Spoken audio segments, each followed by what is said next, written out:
Reservation percentages in Kerala. കേരളത്തിലെ സംവരണ ശതമാനം. ഷെഡ്യൂൾഡ് കാസ്റ്റ് പട്ടികജാതിക്കാർക്ക് 8%. ഷെഡ്യൂൾഡ് ട്രൈബ്സ് പട്ടികവർഗക്കാർക്ക് 2%.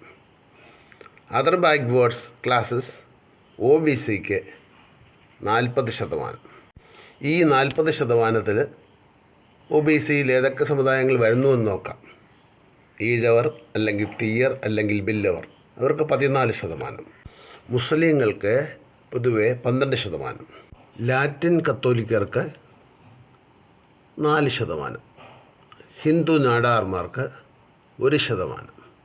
Scheduled caste converts to Christianity, അതായത് കൺവേർട്ട് ക്രിസ്ത്യൻസിന് 1%. വിശ്വകർമ്മയ്ക്ക് 3%. തീവ്രർക്ക് 1%. റെസിഡ്യുവൽ OBCയിൽ ബാക്കിയുള്ള സമുദായങ്ങൾക്ക് 3%. ടോട്ടൽ OBC, അതായത് എല്ലാ OBCകൾക്കും കൂടി ആകെയുള്ളത് 40%.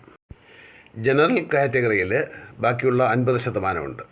അതിൽ തന്നെ EWS റിസർവേഷൻ, അതായത് സാമ്പത്തികമായി വളരെ പിന്നോക്കം നിൽക്കുന്നവർക്ക് 10% സംവരണം ചെയ്യപ്പെട്ടിട്ടുണ്ട്. അവരാരൊക്കെയാണ്? Nair, Brahmins, Christian forward classes മുതലായവയിലെ സാമ്പത്തികമായി പിന്നോക്കം നിൽക്കുന്നവർക്കാണ്. ഇപ്രകാരം എല്ലാ സമുദായങ്ങൾക്കും സംവരണ ആനുകൂല്യങ്ങൾ ലഭിക്കുന്നുണ്ട്.